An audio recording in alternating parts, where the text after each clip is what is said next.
Welcome to VBG news. ఈ రోజు filmy updates అంటే ఇప్పుడు చూద్దాం. గత కొంతకాలంగా వరుస డిజాస్టర్లతో సతమతమవుతున్న హీరోలలో రవితేజ కూడా ఒకడు. వరుసగా 3 డిజాస్టర్లు అందుకున్న రవితేజ ప్రస్తుతం ఎక్కడికి పోతావు చిన్నవాడ ఫేమ్ విఐ ఆనంద్ దర్శకత్వంలో డిస్కో రాజా సినిమాలో నటిస్తున్న సంగతి తెలిసిందే. ఈ చిత్రం ఇంకా పూర్తవలేదు. అప్పుడే మరొక చిత్రాన్ని లైన్ లో పెట్టాడు రవితేజ. సంతోష్ శ్రీనివాస్ ఈ సినిమాకు దర్శకత్వం వహిస్తున్నారు.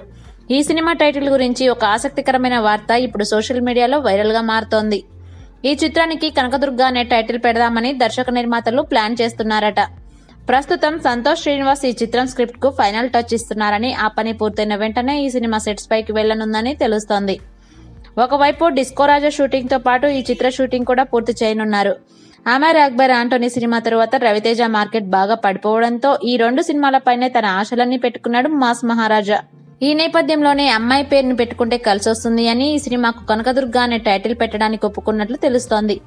మరి ఇంతకీ ఈ పేరు రవితేజకు ఎంతవరకు కలిసొస్తుందో వేచి చూడాలి. For more filmy updates keep watching VBG news.